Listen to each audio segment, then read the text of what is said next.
Even though these crimes are going down a little bit, stuff is out of control. Baltimore's fight against crime becomes personal as mayoral candidate Sheila Dixon confronts a break-in at her own front door. Her stance on quality of life crimes in the city. And the fight for education reform, why a bill could provide students with failing with a chance to succeed, is now raising some red flags. And we are off to a much colder start this morning, but I am tracking a big warm-up this week. I've got the full scoop on where these numbers are headed in just a couple of minutes. Live from WBFF in Baltimore, this is Fox 45 Morning News.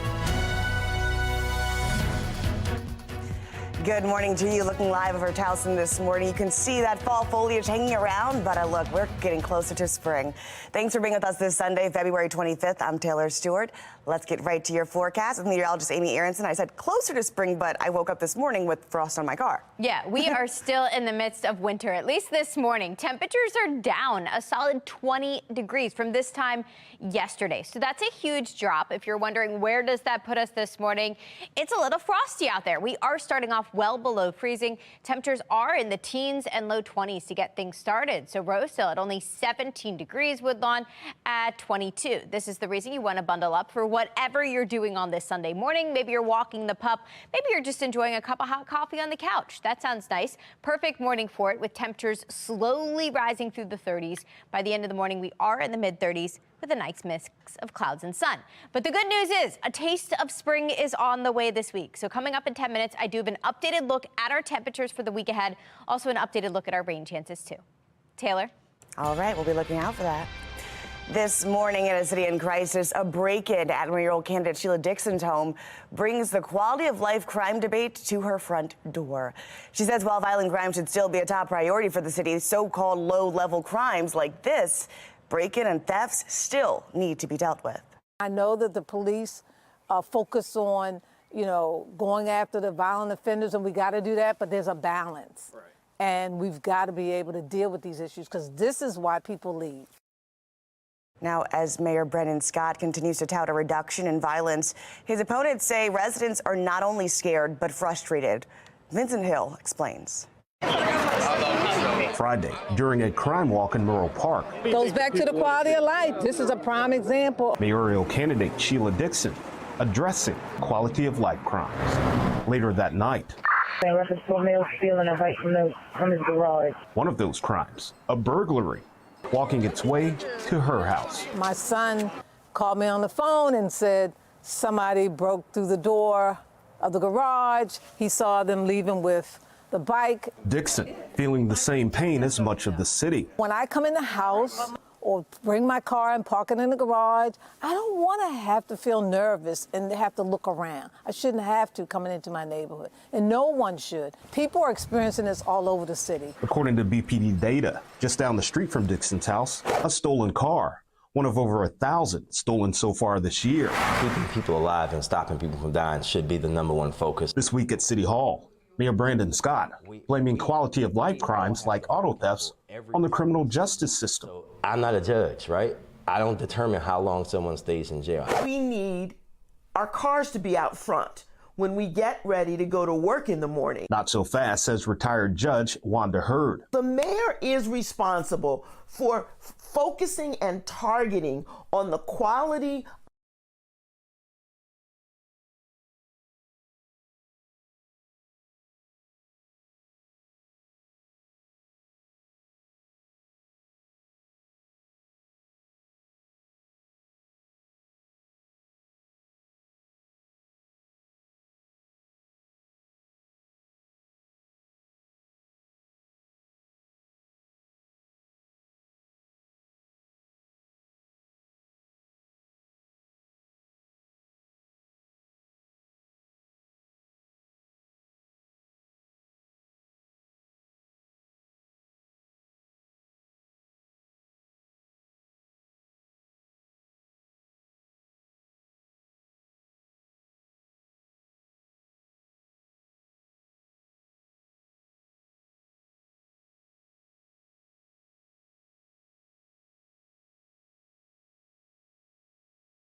Fox 45 News, winner of 16 2022 Regional Emmy Awards, more than all other Baltimore news stations combined.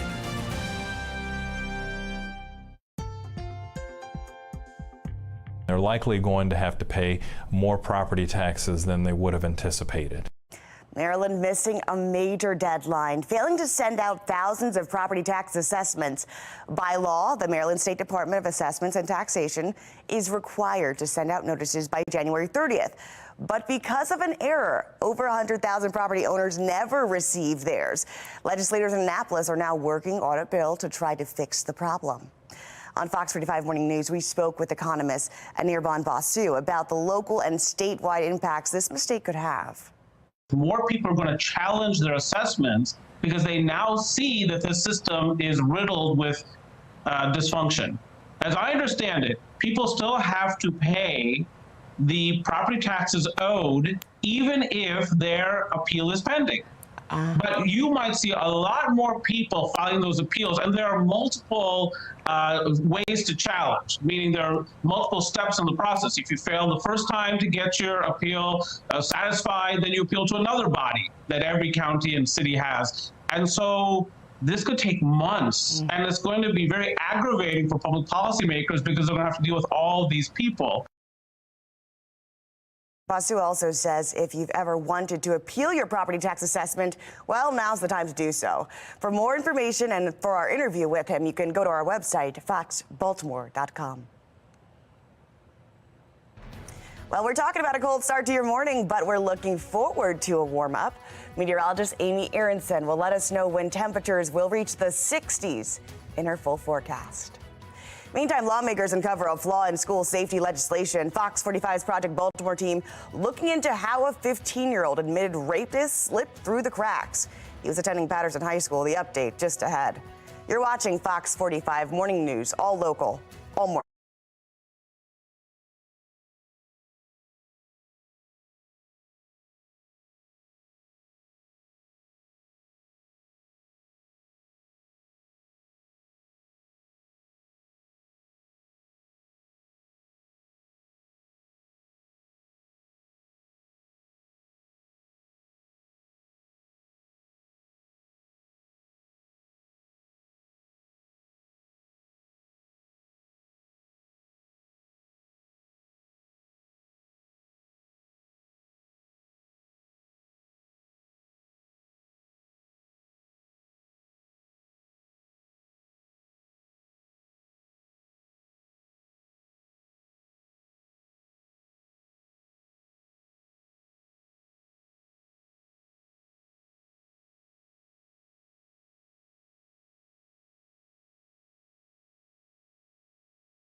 Lawmakers in Annapolis are pushing forward with a bill to keep juvenile sex offenders out of public schools.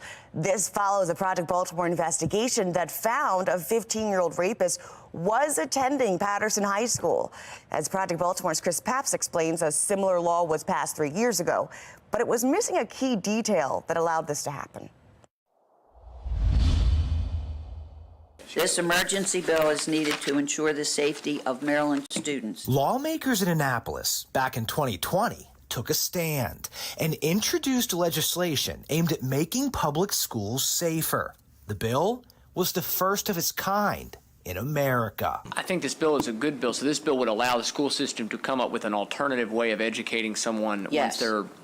Yes, because we don't want to take education away from anyone. The legislation was drafted following a Project Baltimore investigation that found a 21-year-old registered sex offender was attending Parkville High School in Baltimore County.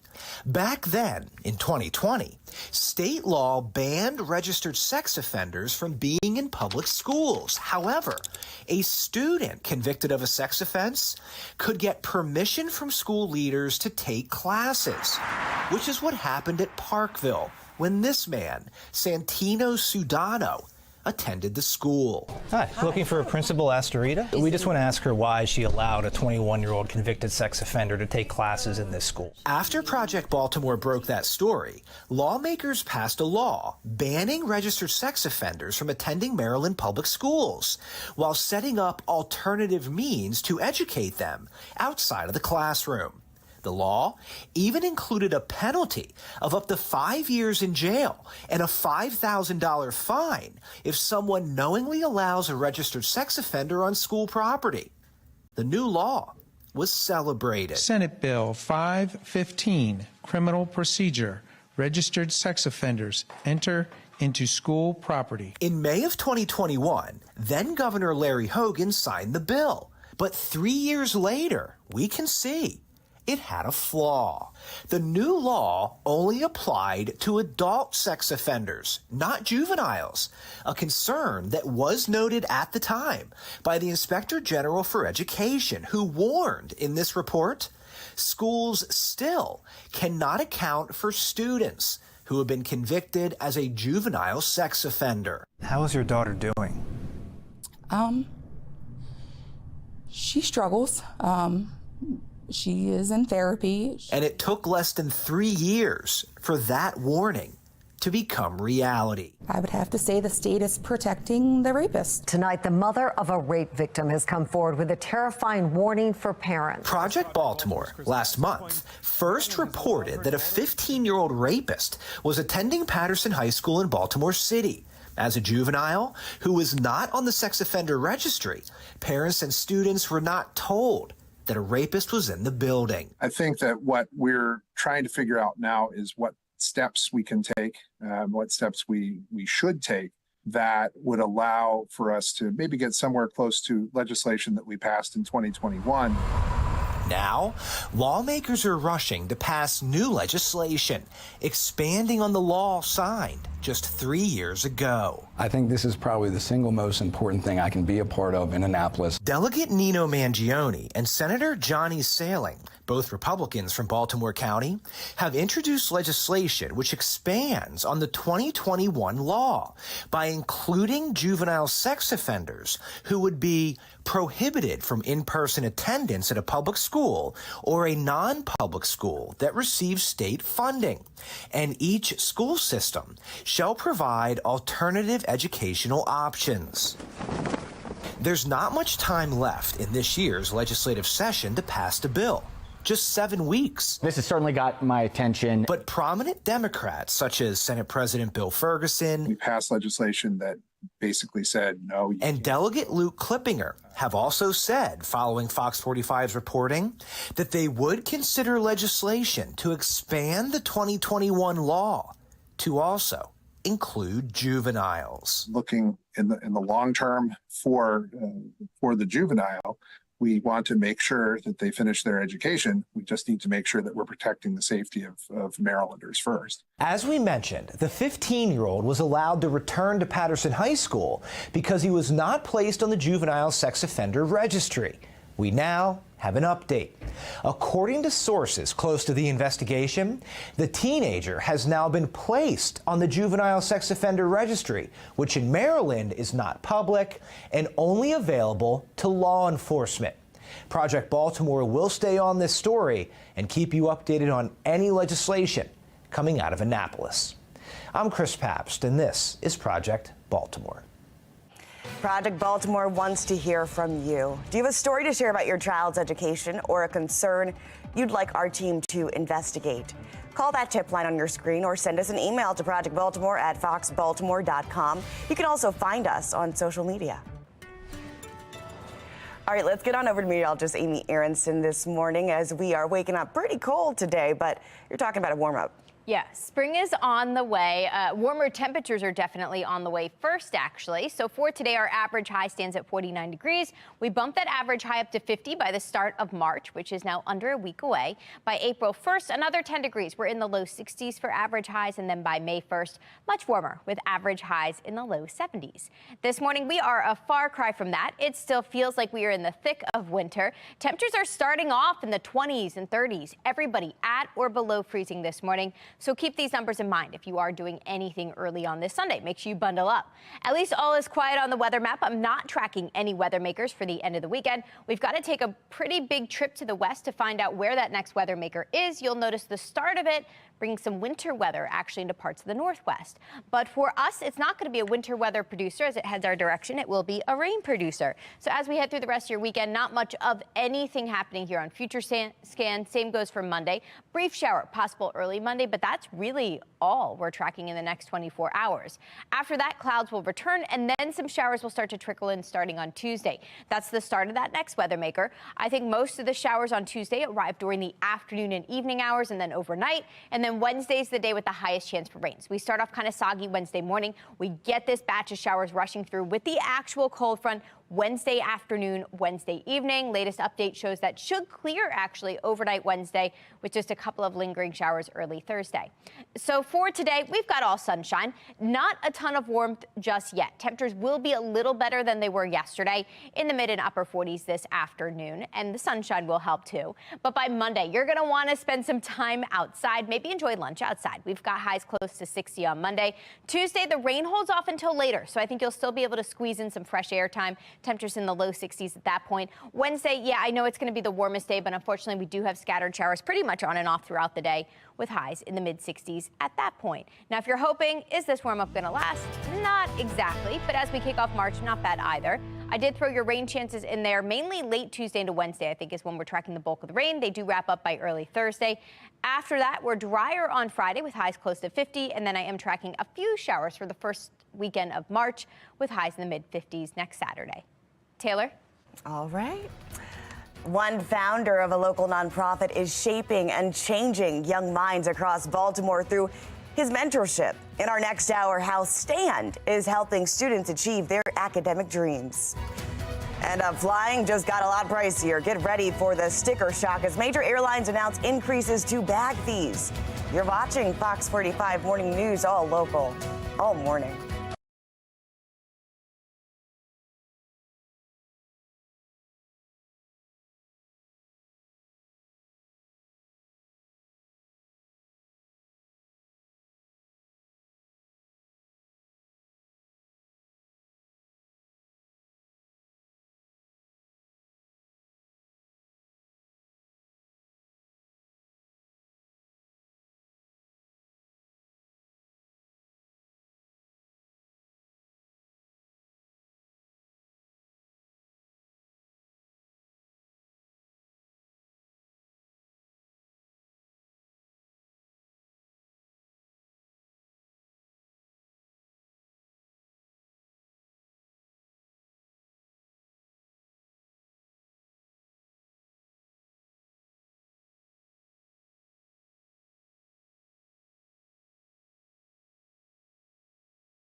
Topping your consumer news, United Airlines says it's raising its checked bag fees by $5.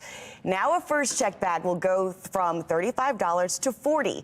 A second checked bag also bumps up to $50 at check-in, or $45 if paid in advance. This comes at a time where airlines are reportedly earning big bucks off of luggage fees. A new report shows baggage fees earned the top 20 airlines more than $33 billion in 2023. The report shows the fees made up about 4% of global airline revenue last year. Airlines typically charge baggage fees for checked bags, and they can add charges for heavy and larger bags and even carry-ons. Spring is on the way, but you're not going to feel it outside this morning. Meteorologist Amy Aronson's tracking a lovely warm-up in her full weather authority forecast. And they did not sound the alarm until they had already run out of money. The impact of a lack of state funding for ankle monitoring services that could have kept criminals in check.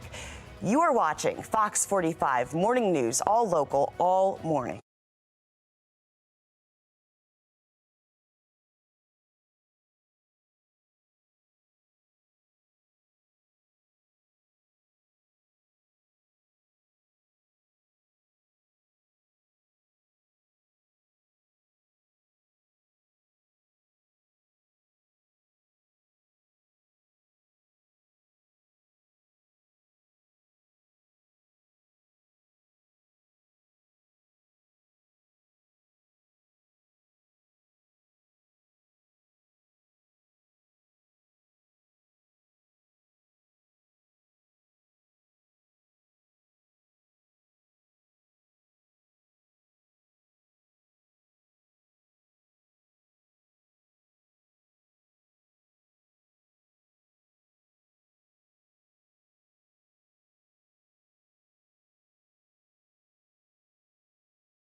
Live from WBFF in Baltimore, this is Fox 45 Morning News.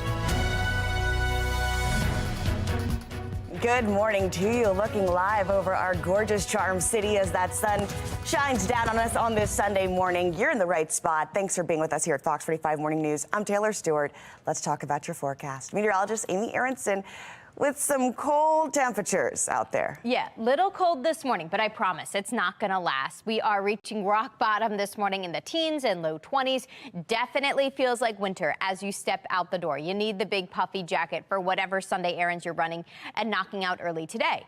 Now, the good news today is we are tracking all sunshine. Also not as windy as it was yesterday, so not as brisk. That means it's actually going to feel like the numbers you're seeing here on this hourly planner. That means by lunchtime, little better, more comfortable for anything you're doing outside. Temperatures in the mid-40s at that point. By the time we wrap up your Sunday, I think actually feeling pretty decent for a family stroll. If that's in your plans today, temperatures will be in the upper 40s.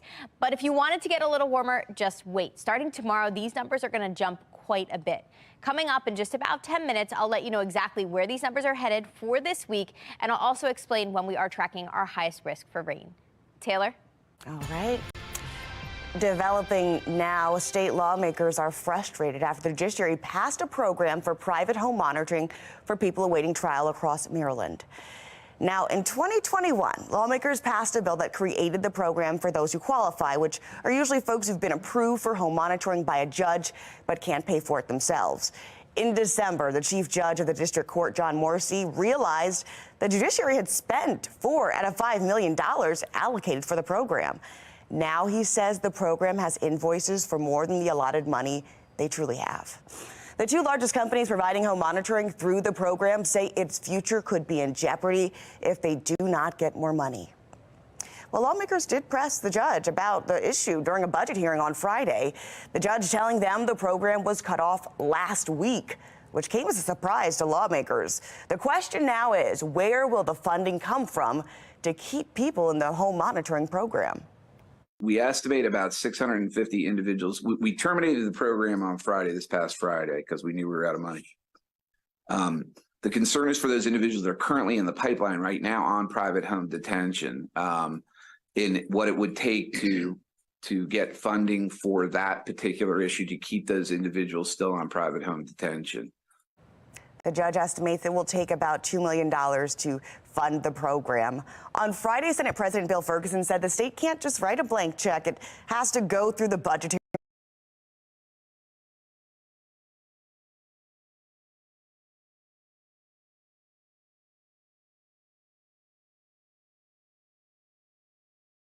process.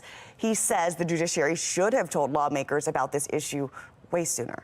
We have to find a short-term solution for those who are currently on monitoring, and then we have to have a broader conversation about where this should land, ankle monitoring oversight and administration in the long term. But right now, we have to solve a problem that we shouldn't be learning about in this moment, in this week. This is something that the judiciary had knowledge of, should have given us insight into ahead of session. And yet again, it feels like we have been stuck to solve a situation that could have been solved with thoughtful conversation. Well, the governor's office says the program was designed to be a one-time funded operation. It wasn't supposed to continue beyond the original allocation. However, he is encouraging the judiciary to work with lawmakers to continue this program. It's a developing story here, so we'll continue to follow it here on air and keep you up to date online at FOX45.com. Meantime, in Annapolis, lawmakers are pushing for school choice, which would give kids that are stuck in failing schools or dangerous schools a way out. This as we continue to report on failing and unsafe schools in Baltimore City, but not everyone is on board. Fox 45's Maxine Stryker explains.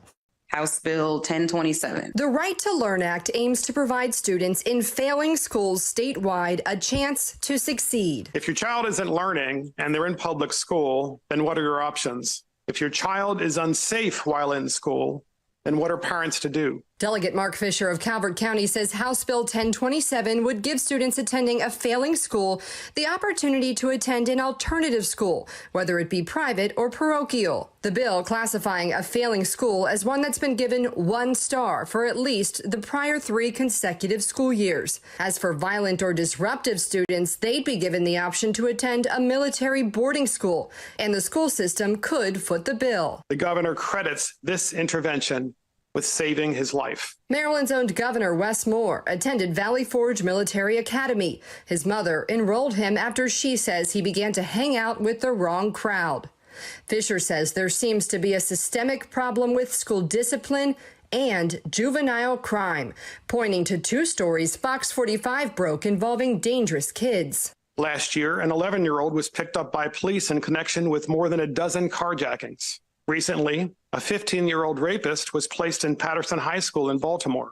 Stories of out-of-control children are becoming all too common. A Project Baltimore investigation recently uncovered a 15-year-old convicted rapist was allowed to attend a Baltimore City high school, and the public was not alerted because he's a juvenile. And it's not just potential danger lurking in classrooms in Baltimore City. Some city schools are also failing to live up to their potential when it comes to student performance. State test results last year found 13 Baltimore City high schools had 0 students test proficient in math. There's even a lawsuit against Baltimore City schools alleging misuse of tax dollars as students continue to struggle in the classroom.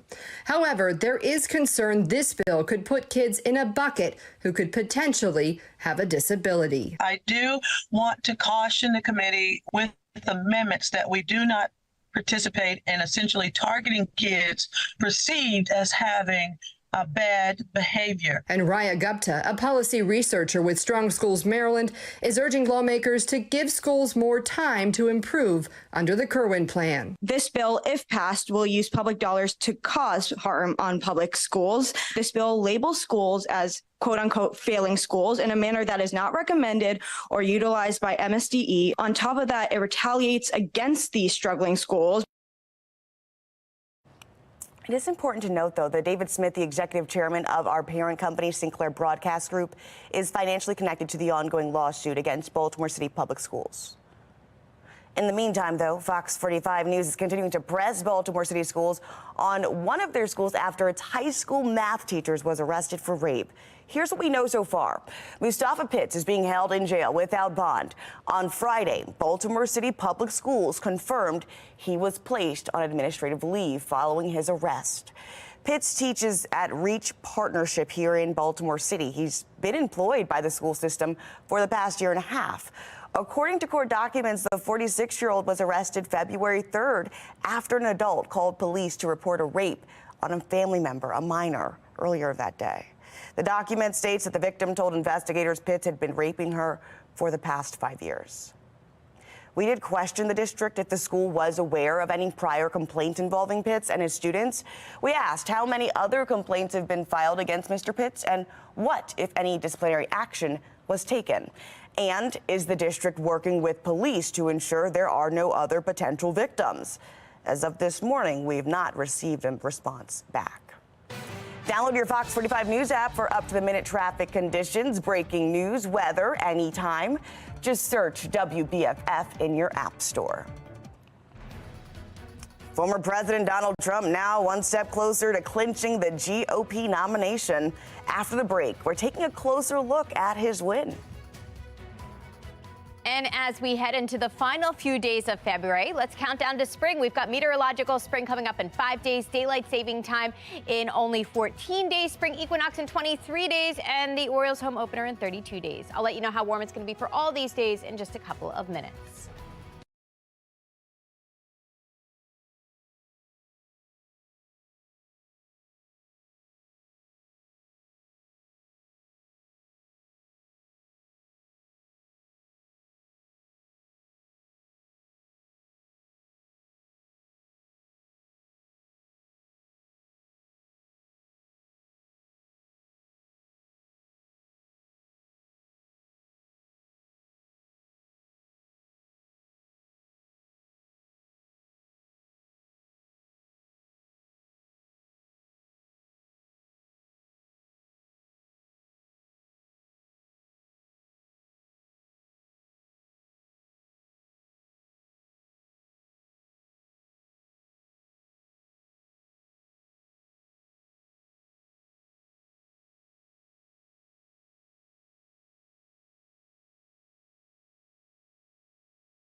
An even bigger win than we anticipated, and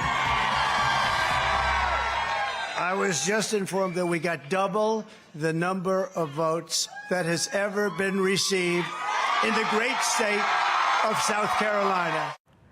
Former President Donald Trump has won South Carolina's Republican primary in what some are calling an easy win over former UN Ambassador Nikki Haley. This is in her home state, though. It's the second time he's won the South Carolina primary in the last 8 years. And now it looks like Trump's train is picking up even more steam as the race for the White House intensifies. That is really something. This was a little sooner than we anticipated. Just minutes after the polls closed Saturday night in South Carolina, Donald Trump was taking the stage in Columbia celebrating a victory. An even bigger win than we anticipated. And I was just informed that we got double the number of votes that has ever been received in the great state of South Carolina. After South Carolina voters gave Trump that overwhelming victory, state Republican officials saying that they were impressed by the amount of people who cast their ballots. I mean, early voting was huge. 208,000 voted statewide in Republican primary early voting versus only 132,000 for the entire Democrat presidential primary. And that's despite the fact that they gave them the first in the nation primary and with an incumbent president on the ballot. We just hit maximum velocity, and we're going all the way. Trump now has even more of a decisive edge over former Governor Nikki Haley in the race for the GOP nomination, leaving some to shift their focus to the November presidential election. You've got to do some soul searching about what's best for you, what's best for the party, what's best for the country in order to win the White House. We're going to be up here on November 5th, and we're going to look at Joe Biden, and we're going to look him right in the eye. He's destroying our country, and we're going to say, Joe, you're fired. Get out. Get out, Joe. You're fired. With South Carolina's primary now in the rear view, the attention now shifts to Michigan. The primary is scheduled for Tuesday, just 1 week before March 5th, Super Tuesday. At the State Fairgrounds, I'm Joey Matei. Simone Biles skips the Winter Cup, but not without reason. After the break, the truth behind her absence. You're watching Fox 45 Morning News, all local, all morning.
Trending now, a popular museum in London's looking for the ultimate Swiftie to be in their museum, their museum advisor for eras. Now, the Victoria and Albert Museum wants to hire someone that knows Swift and her fan base like the back of their hand to become an advisor. The museum says the role is designed to help curators learn more about their collections, as well as current cultural trends that could help them better understand the future of museum collecting. The role is part-time, comes with competitive compensation and incentives. Those interested in applying can do so through the museum's website. From one powerful female to the next, Simone Biles did not compete at this year's Winter Cup, and many fans are wondering why.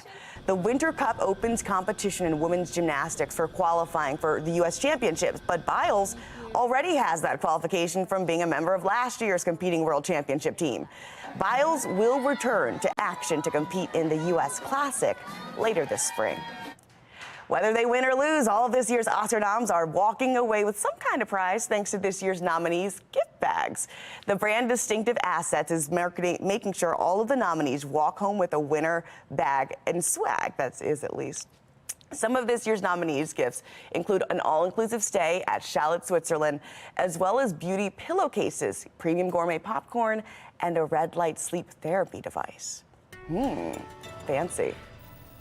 All right, let's get over to meteorologist Amy Aronson. You might want that red light sleep therapy. If you're not feeling the cold this morning, you want to wait until it gets a little warmer, but hey, here we are. Yeah, it's that tough time of year, right, where we're just itching for spring temperatures. The good thing is they're coming. We're actually getting a little preview this week, and we officially kick off March by the end of the week. At that point, our average high temperatures at 50 degrees, and then within just 1 month, we see big changes. By the end of March, that average high climbs 10 degrees and is closer to 60. We also gain a lot of daylight during the month of March. A lot happening here. First of all, we kick off daylight saving time right in the middle on March 10th.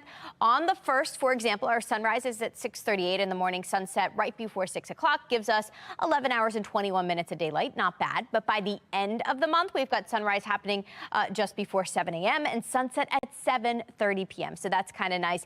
And we end up with way more daylight, 12 hours and 38 minutes of it. So with more daylight, we tend to get milder temperatures. This morning, we could use some milder temperatures. It's a little cold out there, 21 degrees to get things started. Don't let that sunshine fool you.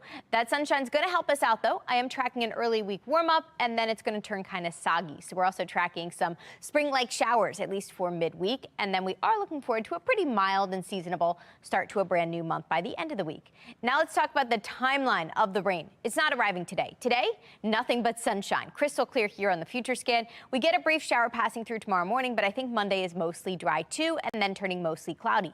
It's Tuesday that next weather maker starts to inch its way in by Tuesday evening. So most of Tuesday is actually dry. It's Tuesday afternoon, Tuesday evening that we see some showers trickle in from the west here, and then Wednesday looks kind of soggy. We've got rain, steady rain actually as we head through Wednesday evening. That should all clear out of here late Wednesday. Just a leftover shower at most, I think, early Thursday morning. Here's a look at how much rain we're expecting. We've got to get to the middle part of the week to see anything here on our future scan, but it looks like at that point, most spots end up with at least a half an inch of rain from this weather maker. Leading up to that, it's nice and mild. Take advantage of these temperatures if you have a chance Monday and Tuesday. We are close to 60 degrees tomorrow. That's going to feel really nice. Tuesday, even better at that point in the low 60s before that chance for showers arrives. So we do get a little spring preview this week, Monday through Wednesdays when that's happening. We are dry on Monday, and then we've got showers rolling in late Tuesday, mainly Wednesday. I think Wednesday, unfortunately, is our highest chance for rain, also our warmest day of the week with highs in the mid-60s at that point. Showers should wrap up early Thursday. After that, little mini cool down there for the start of March on Friday, but temperatures will actually be right around where they should be. We'll spend the first weekend of March in the mid-50s with a few showers on Saturday. Taylor? All right, sounds good to me. The Birds are back, winning their first spring training game in typical O's fashion. Coming up in our Sports Unlimited, find out the player who was a hero in the opener.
Welcome into your morning sports report. I'm Rocco DeSangro. Okay, it's not the real thing, and wins and losses don't matter, but don't tell that to Birdland. This fan base woke up ready for O's baseball yesterday to grace their TV screens, and who better to kick off spring training than newly acquired ace Corbin Burnes. Burnes getting the start in the Grapefruit League opener, small sample size, but the hype, I'm telling you what, it's real. The first batter he faces freezes him with some nasty stuff. Burnes was done after one scoreless inning. More on him in a bit. Adley Rutschman went from catching Burnes behind the plate to providing the run support early on. His first spring training AB results in a solo shot to center. 1-0 Orioles. Let's go to the third. Another offseason addition on the mound. Jonathan Heasley pitching, Mark Contreras hitting, and Contreras wins that battle with the homer. Heasley gave up 2 in the inning. Still in the third, 1 on, 2 outs. Here's a look at the future. Bobby Dahlbeck attempts to steal. Adley Rutschman says no way, fires to Jackson Holliday, who applies the tag to end the inning. That was just poetry in motion, people. Holliday got the start at second, batting 7th. He was 0 for 2 in this one with a strikeout and a flyout. That's okay, that's okay. Let's fast forward to the 9th. O's down a run, but never out of any game. 1 on for Colton Cowser. And how about that? He walks it off with a 2-run opposite field home run. Spring training or not, an exciting win for the O's as they take the opener over the Red Sox 4-3. While his outing was short-lived, Corbin Burnes dazzled in his O's spring training debut. The former Cy Young Award winner struck out the first 2 batters he faced, both looking, mind you, finishing the first with 2 strikeouts, 1 hit with 22 pitches thrown. The O's brought Burnes here for a reason. He's not only a game changer, he's a proven ace and one of the best arms in all of baseball. The NFL announced Friday that the 2024 salary cap, it's going to increase to $255.4 million. And while it eases the Ravens' cap issues a bit, it doesn't solve all the problems for the team. With that being said, do the Ravens pick up the 5th-year options of wide receiver Rashad Bateman and or outside linebacker Odafe Owe? Bateman missed significant time in his first 2 seasons due to injury. This year, he finished 5th on the team in receptions with 32. As for Owe, he was 4th on the team with 5 sacks, tying his career high he set his rookie season. That's not even the Ravens' big offseason priority. One would assume that keeping Justin Madubuike in Baltimore is at the top of the list. If the 2 sides can't come to a long-term deal, the Ravens would likely use the franchise tag on him. Madubuike's 13 sacks were not only a career high, they also led the team. So to franchise tag Madubuike, here's how much it would cost. $22.1 million for the Ravens. It's either that or reach a long-term deal. It seems like the team's top priority is to keep Madubuike here in Baltimore. The Ravens will either pick up or decline the 5th-year options for Bateman and Owe. It would be $14.3 million for Bateman and $13.3 million for Owe. The deadline to pick up a player's 5th-year option, that comes on May 2nd. The Bengals not wasting any time using their franchise tag. According to reports, Cincy has informed wide receiver T. Higgins they're going to use it on him. The 2020 second-round pick dealt with a handful of injuries this past season, catching 42 passes for 656 yards and 5 touchdowns in 11 games played. After spending 1 season as the OC of the Washington Commanders, UCLA is reportedly finalizing a deal to make Eric Bieniemy its new offensive coordinator and associate head coach. Bieniemy, a UCLA assistant from 2003 to 2005, he returns to the program after spending the last 11 seasons as an NFL assistant coach. So one of the toughest things to do in all of sports, it's to beat a team twice in a season, especially the good ones. Towson looked to do that with the best team in the CAA as the Tigers welcome Charleston to TU Arena. Charles Thompson and the Tigers eyeing a big conference win on senior day, but the Cougars were unconscious from 3. Ben Burnham puts Charleston up 14 here, and that's how many they led by at the half. Not much better in the second. Great dunk there by Christian May. Jams it home to cut the lead to 18. But behind 15 made threes, it's Charleston beating Towson 72 to 56. Yeah, not much to say. Credit to Charleston. We were just running behind the whole day. We couldn't stop them. Anytime someone shoots 15 to 22 from 3, you're going to have a hard time stopping them. But yeah, we couldn't stop them all night, and wasn't 1 or 2 guys. We just got blitzed from the 3-point line. Biggest conference game of the season for Coppin State women. Eagles hosting MEAC leading Norfolk State. Less than a minute to go in the first half. Layla Lawrence cuts it to 3, but the Eagles had no answer for Kiara Wheeler. She had 22 as Norfolk State wins it 64 to 51. MIAA boys basketball champions were crowned yesterday over at UMBC with Severn winning the B Conference, St. Peter's and Paul winning it all in the C Conference, and Mount St. Joe reigning supreme in the A Conference. Pat Clatchy's Gales winning the A Conference for the third time in the last 4 years. Coach Clatchy, he can flat out coach. The guy's a legend. Maryland men's lacrosse looking like a team on a mission, and they have been battle tested early on. 3 straight wins over 3 ranked teams, 2 of them in OT. The Terps, they've shown their will to win. Terps looking to begin the year at 4-0, taking on Princeton. How about Eric Spanos with a first half hattie, and that gives the Terps a nice 7-2 lead. He had 4 on the day as the Terps go on to beat Princeton 13-7. They are rolling right now. Maryland women locked in late with Florida. Eloise Clevenger to Libby May gives the Terps the lead, but with seconds left, Paisley Egan ties it at 12. So this one went to overtime, and in OT, Emily Heller going to win it for the Gators as Maryland loses a heartbreaker, suffering its first loss of the season, 13-12, the final score. In other local lacrosse action, Johns Hopkins men beat North Carolina 13-9. The Johns Hopkins women fall at Penn 11-10. And the Loyola men drop their contest to Rutgers 13-5. Both UMBC teams in action, with the women's squad falling to American 14-11, with the men beating Mount St. Mary's 18-6. That's going to do it for your morning sports report. I'm Rocco DeSangro. Thanks for watching, and have a great Sunday.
A critical program for Marylanders in legal limbo ends abruptly.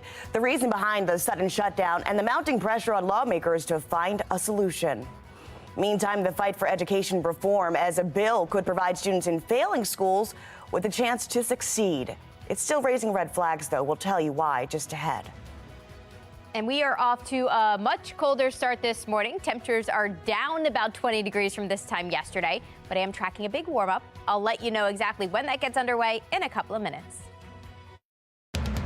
Live from WBFF in Baltimore, this is Fox 45 Morning News. Good morning to you. 8:01 here as we are starting your Sunday off, looking live over Towson this morning. Thanks for being with us this Sunday.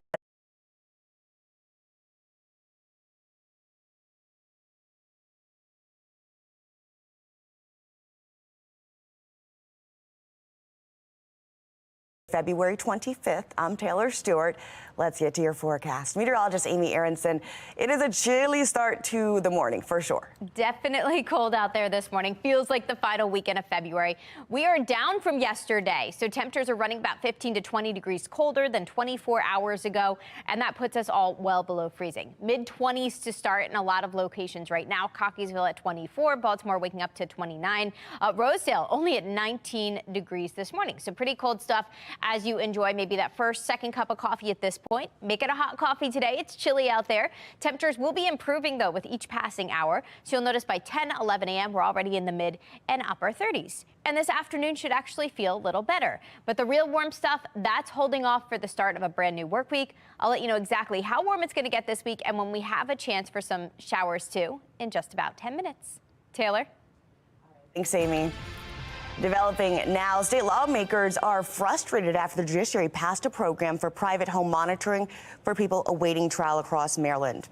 Now that fund money has dried up. In 2021, lawmakers passed a bill to create this program for people who qualify, which are usually folks who've been approved for home monitoring by a judge but can't pay for it themselves.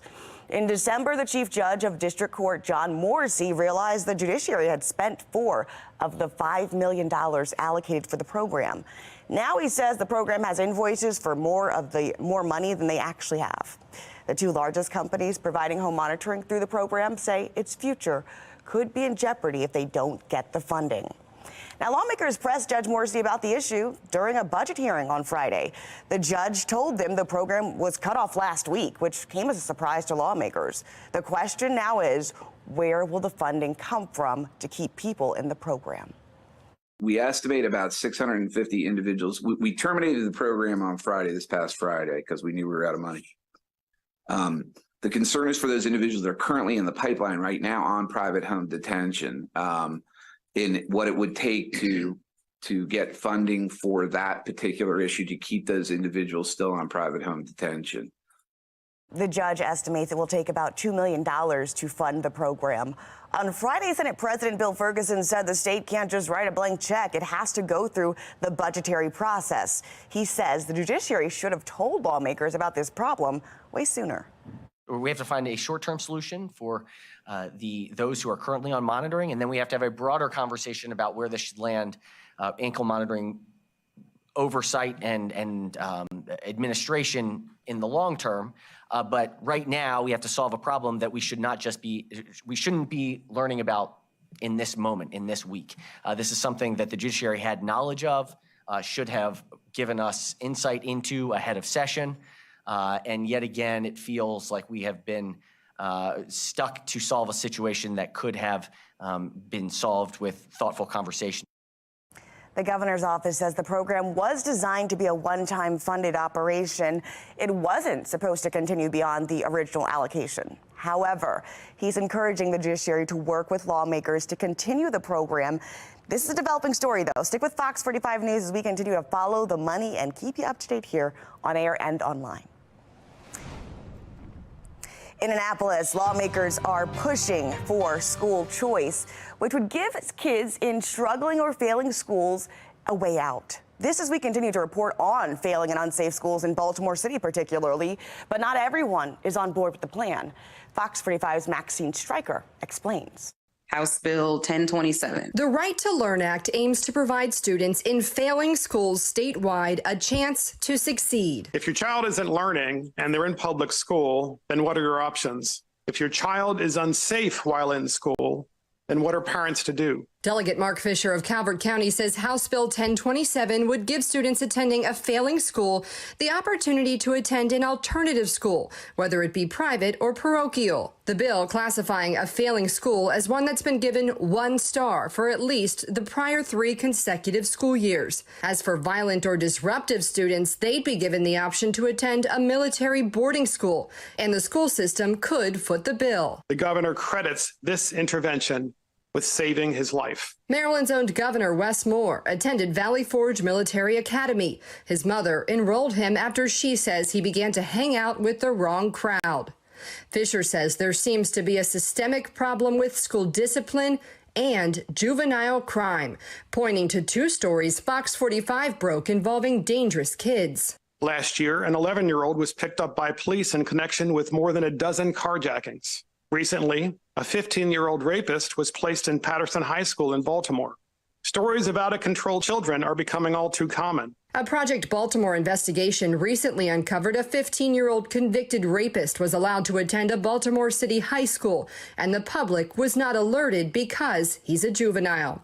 And it's not just potential danger lurking in classrooms in Baltimore City. Some city schools are also failing to live up to their potential when it comes to student performance. State test results last year found 13 Baltimore City high schools had 0 students test proficient in math. There's even a lawsuit against Baltimore City schools alleging misuse of tax dollars as students continue to struggle in the classroom.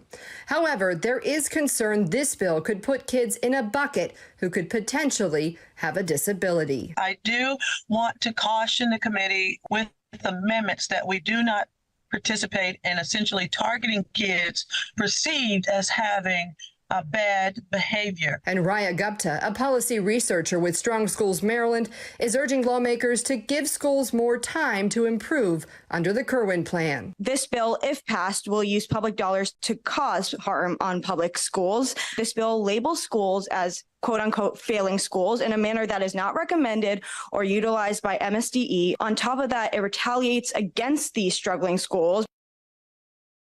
It is important to note that David Smith, the executive chairman of our parent company, Sinclair Broadcast Group, is financially connected to this ongoing lawsuit against Baltimore City Public Schools. Now, in the meantime, Fox 45 News is continuing to press Baltimore City schools over one high school math teacher that was arrested for rape. Here's what we know so far. Mustafa Pitts is being held in jail without bond. On Friday, Baltimore City Public Schools confirmed he was placed on administrative leave following his arrest. Pitts teaches at Reach Partnership here in Baltimore, and he's been employed by the district for the past year and a half. According to court documents, the 46-year-old was arrested February 3rd after an adult called police and reported he raped a minor family member earlier that day. The document states that the victim told investigators Pitts had been raping her for the past 5 years. We questioned the district if the school is aware of any prior complaints involving Pitts and his students. We asked how many other complaints have been filed against Mr. Pitts and what, if any, disciplinary action was taken. And is the district working with police to ensure there are no other potential victims? As of this morning, we've not received a response. But when we do, you can have it first if you download that Fox 45 News app for up-to-the-minute traffic conditions, school closings, weather, breaking news, anytime. Just download WBFF in your app store. Well, don't let the cold stop you from exploring Charm City today. The events you can check out across our region just ahead. And temperatures will be in the upper 40s today with tons of sunshine, but early this week, even better for anything outside. We're in the 60s for 3 days in a row. Now, the only issue is it also comes with our next weather maker. I've got an updated look at exactly when you won't be able to get outside this week in a couple of minutes. It's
All right, we're back with a look at some of the events happening in our region today.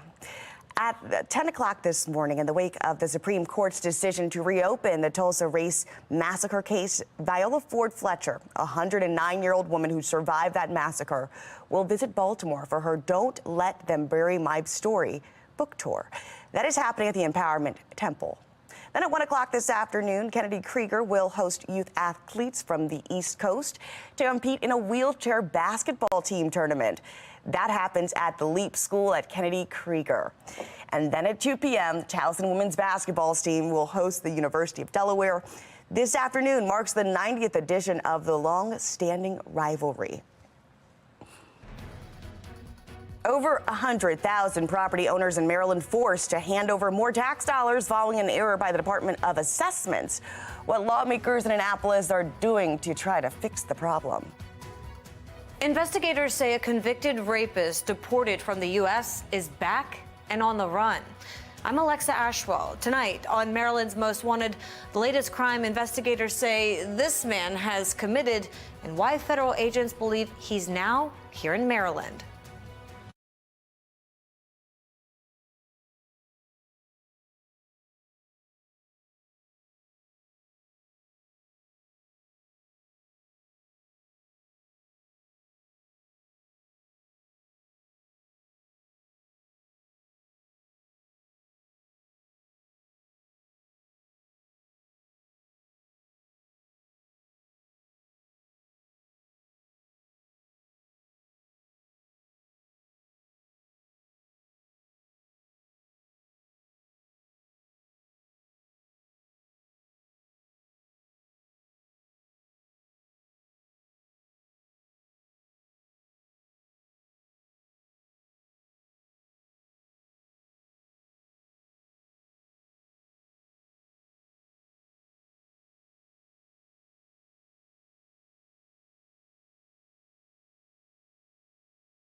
Investigators say a man convicted of rape while in the country illegally is back in the U.S. and once again on the run. Here's Alexa Ashwell with this week's Maryland's Most Wanted. This mugshot of Jose Pavan Fermin was taken about a year ago. That's when investigators say he was arrested in Connecticut, and also when authorities realized he had illegally re-entered the U.S. after being convicted of rape and deported. The U.S. Marshals Service now believes he's somewhere here in Maryland. January 2023, Norwalk, Connecticut. Police take a man into custody for disturbing the peace. But little did officers know this misdemeanor crime would lead to the discovery of a convicted rapist who once again was in the United States illegally. Investigators identify the man as Jose Pavan Fermin. This individual has shown a propensity for violence. The U.S. Marshals Service taking us back to the original crime. July 2016, Norwalk, Connecticut. Investigators say Pavan Fermin followed a woman onto a public bus, and once the two got off at the same stop, lured her into his apartment. Unfortunately, it was there that she was forcibly raped. Investigators say the woman reported the rape and identified her attacker as Pavan Fermin, 32 years old and in the country illegally. 4 months later, Pavan Fermin is arrested. Ultimately, he was found guilty and sentenced to jail time. sentenced to 5 years in prison and 10 years probation, according to court records. After serving his sentence, Pavan Fermin is released to Immigration and Customs Enforcement, or ICE, and in 2021 is deported to Honduras. But just a year and a half later, investigators say Pavan Fermin somehow re-enters the U.S., commits another crime in the very same city, and then is mistakenly released before ICE could respond and take him into custody. Pavan Fermin goes back on the run. He knows he's actually wanted for illegal reentry. He understands that he has an obligation to register as a sex offender, so he fled Connecticut. Now, a year later, the U.S. Marshal Service joining the search. Deputy Marshal Al Maresca speaking to the challenges in tracking down an undocumented criminal. There's multiple barriers to solving crimes whenever the offender is here illegally. It's going to be extremely hard to track them. You have family members who understand that these people are dangerous individuals. Frequently, they too fear deportation, and so they are not willing to approach law enforcement. According to Maresca, intel has led investigators to Maryland, where the U.S. Marshal Service believes Pavan Fermin is hiding out. Based upon his contacts in the community, we have every reason to believe he's staying somewhere between Baltimore and D.C. How concerning is this? Well, it's ultimately very concerning. This individual has shown a propensity for violence. He's shown a complete disregard for the law, and he knows he's subject to deportation. We have every indication that he will, continue to commit crimes. Take a good look. Pavan Fermin, now 39 years old, stands at about 5'6" and weighs approximately 200 pounds. Investigators say he sometimes goes by different last names, including Pavan, Paban, or Cruz. Investigators say he has a tattoo on his right arm and warn he is known to have violent tendencies. If you have any information regarding his whereabouts, you're asked to contact the U.S. Marshal Service. The tip line number, 1-877-WANTED-2. Or you can contact agents directly at 202-819-5058. Update.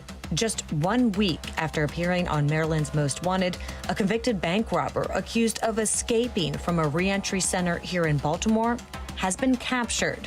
According to the U.S. Marshal Service, investigators received information William Carl Miller had fled to Pennsylvania. He was located by a state trooper and taken into custody without incident. If you recognize any of our fugitives, remember, you can always remain anonymous and you could earn a reward. I'm Alexa Ashwell, and this is Maryland's Most Wanted. All right, let's talk about your forecast this Sunday. Meteorologist Amy Aronson. It's chilly now. Look, chilly's really not even the word. It was icy when I got to my car this morning. Yeah, it was cold this morning. Felt like winter. Today's going to be a pretty near normal day, though. We are looking at average highs near 49 today, and that's kind of where we're headed. Now, by March 1st, in just about 5 days, we bump that average high up to 50 degrees. By April 1st, we're talking low 60s. By the start of May, average highs in the balmy low 70s. This morning, though, yeah, we're well below that. We are starting off near freezing, upper 20s and low 30s in a lot of locations right now. It's cold to get your Sunday morning started. Make sure you bundle up for whatever you have planned. The good news is it's dry. It's quiet. It's actually bright and sunny today. Next weather maker way out here, sending some snow showers, actually some winter weather to parts of the west. Eventually, that's going to head our direction and send us rain by midweek. But we are dry for the next couple of days. Brief shower early Monday morning. I don't really think much in terms of rain until Tuesday. That's when we see these showers start to trickle in from the west here. Most of the rain holds off until late Tuesday, heading into Wednesday. So Wednesday, we'll start off soggy for your Wednesday morning drive. Plan on showers, moderate rain through Wednesday afternoon and through your drive home Wednesday, wrapping up by early Thursday. But today, all sunshine. Temperatures will be on the cool side. We will spend today in the mid and upper 40s. I do think it feels a little better than it felt yesterday because it's not going to be quite as windy and temperatures should be just a few degrees higher, even higher come tomorrow. If you have a chance to enjoy any time outside, I'd say do it Monday or early Tuesday with temperatures in the low 60s at that point. Going to feel nice, going to feel very spring-like. We do have that rain moving through late Tuesday evening, Tuesday night, mainly into Wednesday. Wednesday, unfortunately, it's going to be tough to enjoy that 66-degree day with scattered showers throughout the afternoon and the evening. So here's a look at the rest of the week. As we wrap up February, it's not going to feel like it. We've got a stretch of the 60s for 1, 2, 3 days in a row with that next weather maker moving through too. Showers should wrap up early Thursday with that, and then after that, we are back to reality. So temperatures will cool back down for the second half of the week. But it looks like the first full weekend of March is going to be a nice mild one. We are back in the mid-50s by next Saturday with a few showers at that point. Taylor? They're likely going to have to pay more property taxes than they would have anticipated. Maryland missing a major deadline, failing to send out thousands of property tax assessments. By law, the Maryland State Department of Assessments and Taxation is required to send out notices by January 30th. But because of an error, 100,000 property owners never received one. Legislators in Annapolis are now working on a bill to try to fix the problem. On Fox 45 Morning News, we spoke with economist Anirban Basu about the local and statewide impacts this mistake could have. More people are going to challenge their assessments because they now see that the system is riddled with dysfunction. As I understand it, people still have to pay the property taxes owed even if their appeal is pending.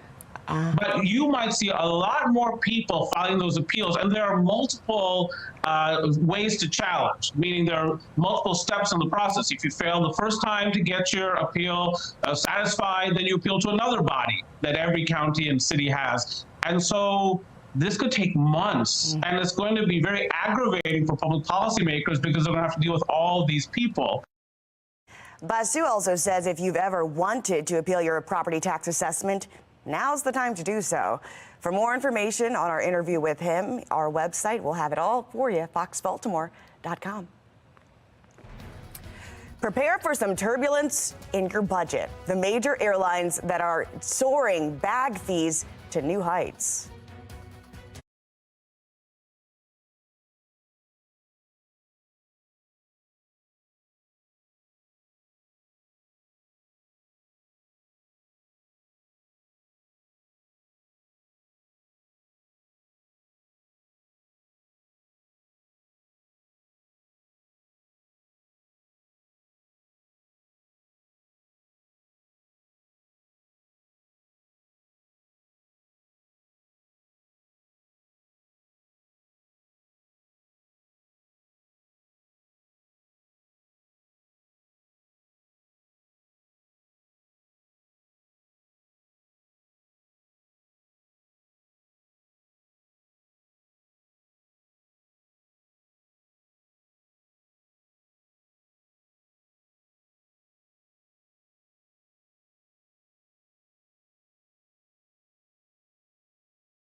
Topping your consumer news, United Airlines says it's raising its checked bag fee by $5. Now a first checked bag will go from $35 to $40. A second bag bumps up to $50 for check-in and $45 if you pay in advance. It comes at a time where airlines are reportedly earning big bucks off of luggage fees. A new report shows baggage fees earned the top 20 airlines more than $33 billion in 2023. The report shows the fees made up about 4% of global airline revenue last year. Airlines typically charge baggage fees for checked bags, and they can add charges for heavier and larger bags and even carry-ons. All right, let's go ahead and take a look at America's steals and deals. The The following segment is sponsored by Naki. Haven't we all been in that situation where as soon as you get in your car, that tire pressure light goes on, then it starts blinking, then you have to go to the nearest gas station, and you just hope that someone's there to help you fill your tires with air? Well, thanks to the folks at Never Go Flat, you don't have to worry about that anymore. This is your emergency 3-in-1 peace of mind kit, knowing that you never, ever will be stranded and you're always going to be prepared. That's what I love so much about this. So you can actually inflate your tire on your car, your truck, your bike. If you have pool equipment, if you have sports equipment, it's awesome. Even an air mattress. This does the job, which is so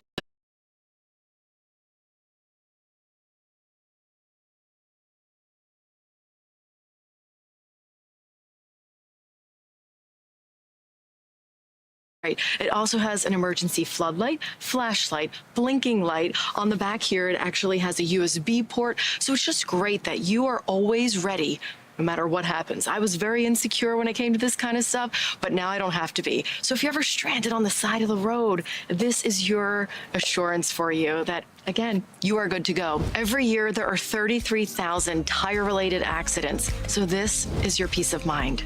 You give it to all your family members that you love, making sure that they are always prepared. And that's what the folks at Never Go Flat really want to see happen. So right now we're offering 31% off on Never Go Flat. Head to asadeals.com for this exclusive offer.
Live from WBFF in Baltimore, this is Fox 45 Morning News. Good morning to you. Look at that sunshine just glowing over our gorgeous Charm City. You're in the right place with us here at Fox 45 Morning News this Sunday morning. It is already February 25th. Can you believe it? I'm Taylor Stewart. Let's check on your forecast here because it was definitely very cold today. A very good winter burst for us as we move into the next month. Yeah, a little reminder that we are still technically in winter. We're in the 20s this morning, low, mid, and upper 20s, just kind of depending on where you are. All of this means you want to bundle up if you're out and about early on this Sunday morning, maybe getting the dog out for the first time. Maybe you're just staying in, enjoying some hot coffee. It's a perfect morning for that. Allow the temperatures to improve and warm before heading out. Midday, already better. We're in the mid 40s at that point. By the afternoon, nice mix of sun and clouds with highs actually approaching 50 degrees by the end of the day. Now tomorrow, it's going to be about 10 to 15 degrees warmer. So we are in for a treat as we wrap up the month of February. I'll let you know exactly how long this spring-like stretch is going to last and when we are tracking some showers in just over 10 minutes. Taylor? This one-time amount of money, the city will never see again. It is the only way for us to be confident that this $641 million once-in-a-generation gift hasn't been completely frittered away. This morning in a city in crisis, Baltimore mayoral candidates are sounding the alarm over ARPA spending. They claim Mayor Brendan Scott has mismanaged some of those federal dollars. Thanks to the federal government, Baltimore City is sitting on more than $500 million COVID relief dollars. But time is running out to spend it. FOX45's Rebecca Pryor has more on the looming deadline and what it could mean for your tax dollars. When it comes to spending the city's ARPA funding, the potential risk is simple. If we don't use it, we lose it. And there is still a lot of money that needs to be moved. Baltimore City now in a race against the clock to spend $641 million COVID relief dollars. The one-time gift from the federal government coming with a time crunch. All of the money must be obligated by the end of 2024 and spent by the end of 2026. Last week, during a hearing in front of the city council. It's a lot of money that has to be moved in a short period of time. The mayor's chief recovery officer admitting the city's slow spending amid a fast approaching deadline is cause for concern. The obligation deadline is for sure going to be a challenge. Obligations meaning the money has been formally assigned and approved by the BOE. 3 years into the program, the city only halfway there and only spending 29% of the funding. Baltimore City ranks very low when it comes to actually spending federal relief funds. According to taxpayer advocate David Williams, the lack of spending shows a lack of leadership inside City Hall. Starting with the mayor all the way down to the city council. Everyone is to blame here. They're going to be in such a rush to obligate this money that it's going to be spent in areas that it shouldn't be spent on. In addition to the pace of which the money is being spent, Mayor Scott's political challengers. I don't want to see us lose that money. Also challenging his spending priorities. The fire department not getting zero amount, which is a 24/7 day a week operation, could have benefited. Completely frittered away to repay donors and developers and help improve your re-election chances. Under general city services, the mayor allocating $6.5 million to the police department for new patrol cars, $5 million to DPW for new garbage trucks, and $9 million for infrastructure improvements, of which only $2.5 million has actually been spent, and in total encompassing just 3% of the budget. Meanwhile, dozens of nonprofits across the city slated to receive twice as much and already completing 10 times the spending. The Walters Art Museum and the BMA, incredible institutions, also institutions that have some of the most affluent board of directors in America. This funding, one of the few positives to come out of the pandemic, but critics argue the mayor's spending has been short-sighted and self-serving. And that's the biggest shame of this all, is that this was used more as a political tool rather than a way to help people in Baltimore City. All right, that was Rebecca Pryor reporting there. Joining us live this morning to weigh in, your Ipsy Morgan legal expert as we continue to consider the funding that needs to be spent. Good morning to you. Morning. Now, in a report from the Government Accountability Office, they found that states across the country, including D.C., had spent 45% of that COVID relief funding. As we heard from Rebecca, the city here, Baltimore's only spent 28% of that funding. When you consider Baltimore's behind what's already been considered a slow payout, do you think that money is in jeopardy of being lost?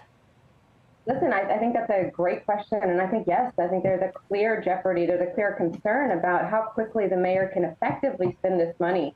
But listen, it's like somebody who comes into a winning lottery ticket. $641 million is an astounding amount of money, and the mayor is doing exactly what you would expect somebody who just won a lottery ticket to do, and that's like spread the money out too thin. And the fear is, of course, that at the end of this, we're going to be sitting here as a city with all of these issues and all of these areas that really desperately need funding, and we'll have actually nothing done.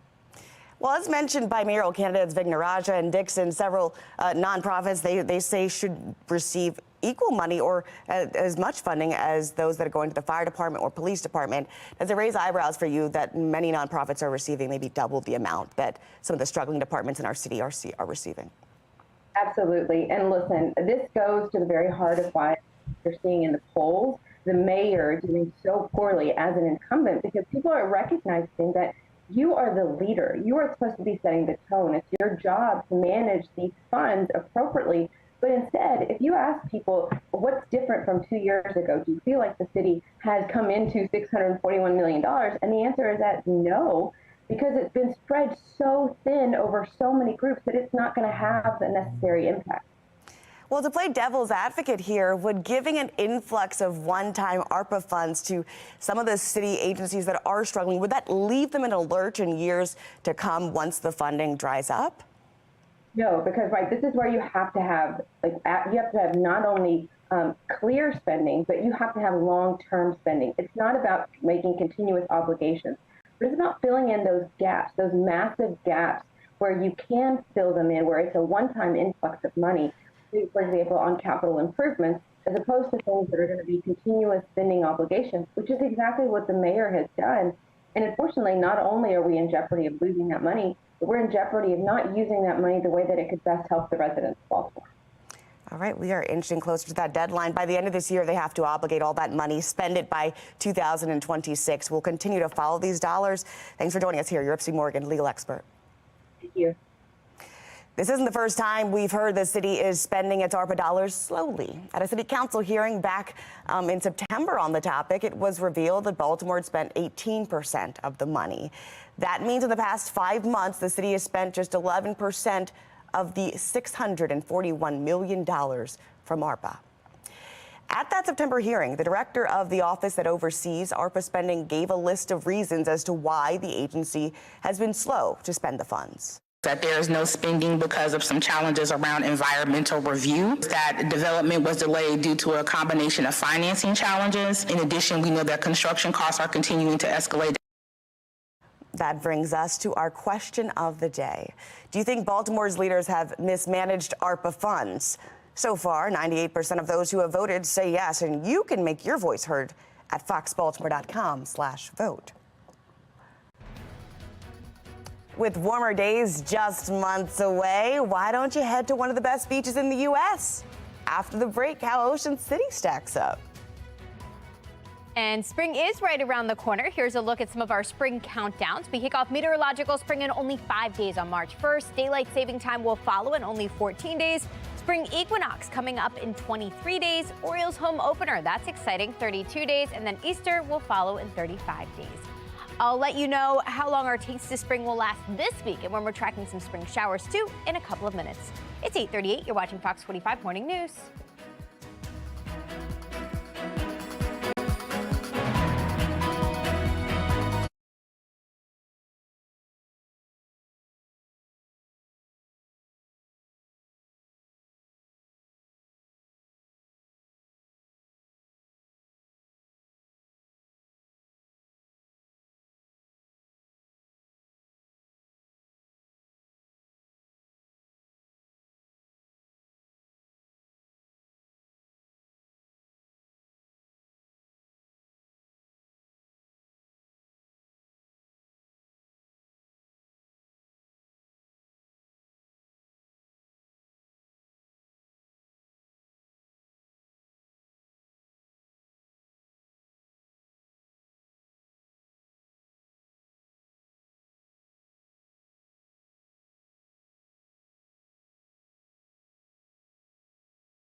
Taking a live look over Ocean City, which according to TripAdvisor is one of the best beaches in the U.S. Well, that's right. The travel guide platform released its list of the best beaches here in the U.S., and Ocean City made the top 10 list. Topping that list, 2 Hawaiian beaches and 1 Florida beach. But if you go all the way down right there to number 10, there's Ocean City. TripAdvisor says it made the list by taking a look at the reviews on the website throughout the last year. A founder of a local nonprofit is shaping and changing minds of young people across the city through his mentorship program. After the break, how Stand is helping students achieve their academic dreams. And I am tracking warming temperatures this month. Average highs close to 50 in just a few days. And then by the end of the month, it's 10 degrees warmer. I'll let you know exactly when we'll see the 60s this week and some showers too in a couple of minutes. It's 8:42. You're watching Fox 45 Morning News.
Trending now, a popular museum in London is looking for the ultimate Swiftie to be their museum advisor era.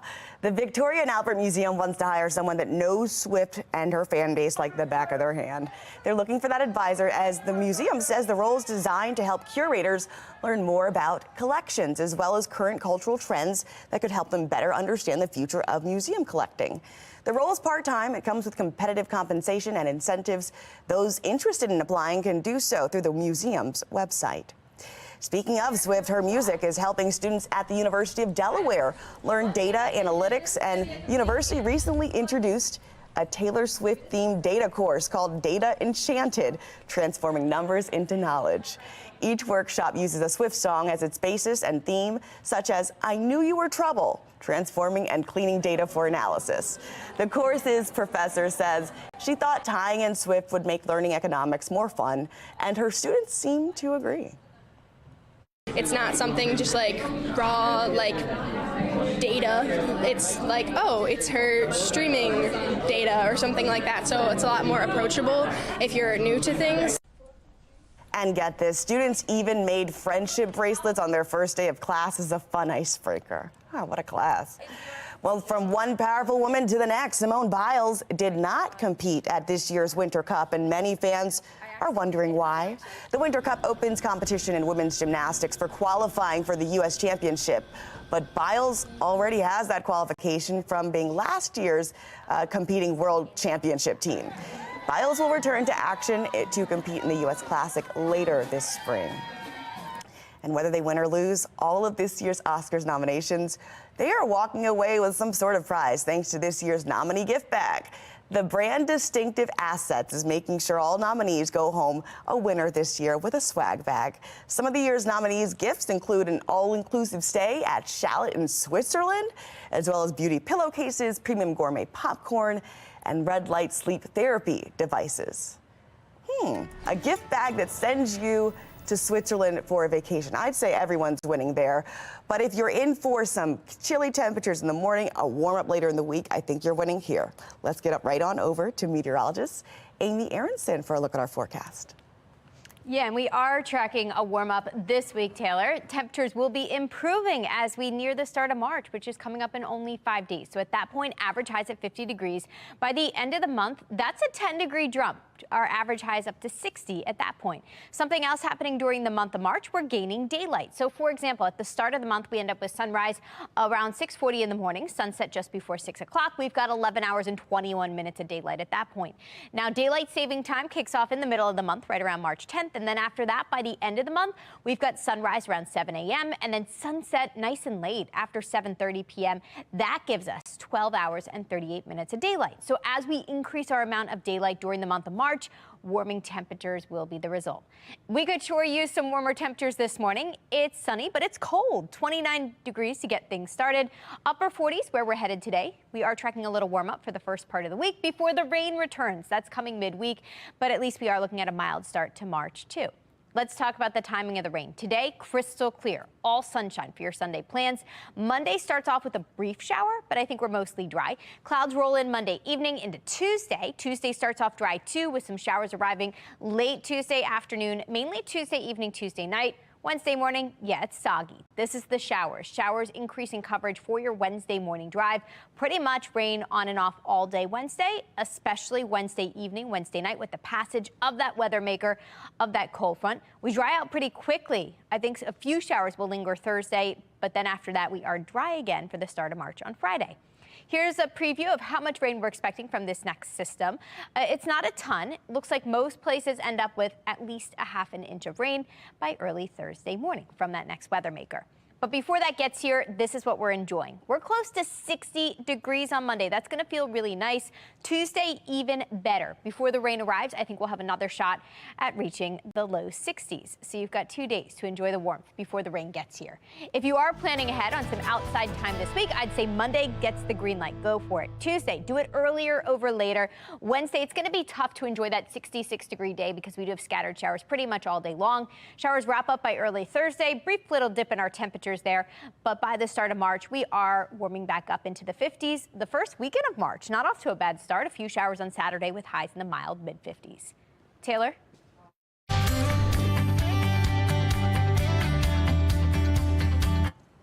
This History Month, we are highlighting local mentors and teachers who've lifted up Baltimore's youth.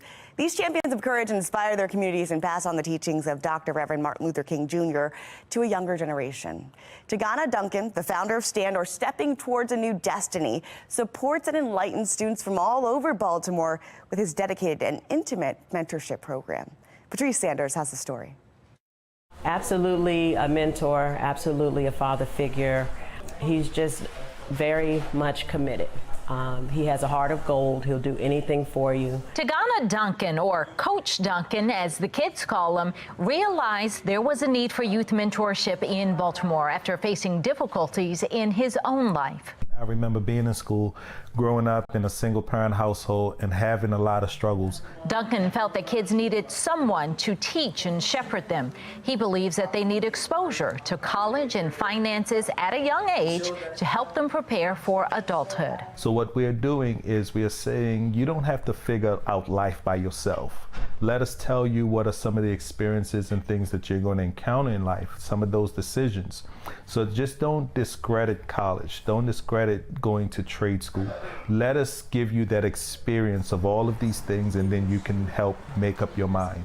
And that's what Stepping Towards a New Destiny is. Today, Duncan and STAND provide children with the academic support they need to succeed. I've been doing pretty well, got my grades up a lot because of Coach Duncan. So it was because of him that honestly that I've been doing good with my grades. The program provides everything from help with homework to workshops that teach them things like leadership, manners, hygiene, and more.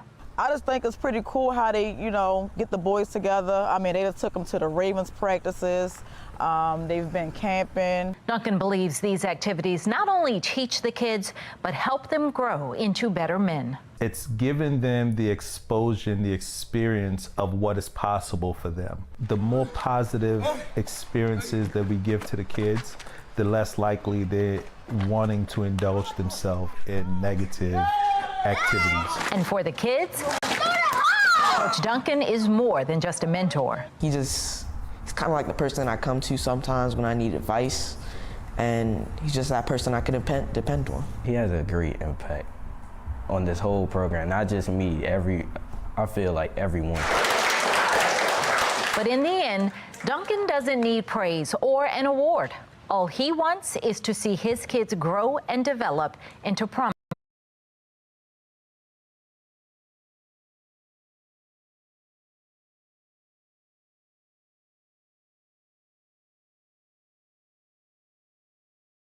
young men. It's something that it really lets me know that I'm doing something great. And it's something that I want them to look at as well and see that it's something that they can do. Well, all of this month as it winds down here, Fox 45 News is saluting our champions of courage as positive role models who keep Dr. Martin Luther King Jr.'s dream alive. You can watch our Champions of Courage special on March 2nd at 11:30 on CW Baltimore. You can also catch it the next day on Sunday, March 3rd. That'll be on My TV Baltimore at 1 p.m. And then again right here on Fox 45 at 11 p.m.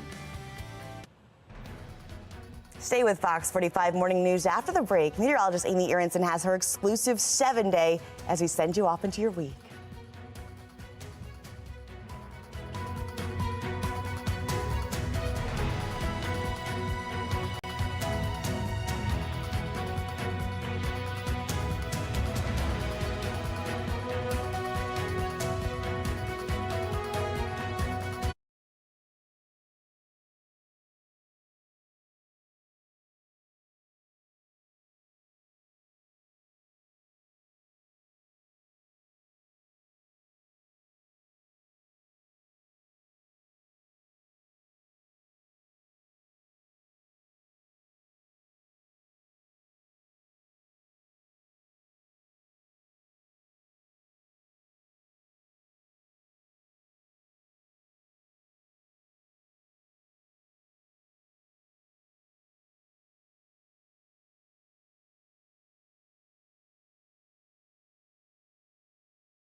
8:55 on this sunny Sunday morning. Don't let that sunshine fool you. It is cold out there. Cold for another morning, but after this morning, we are going to warm up quite a bit. So let's get ready for spring.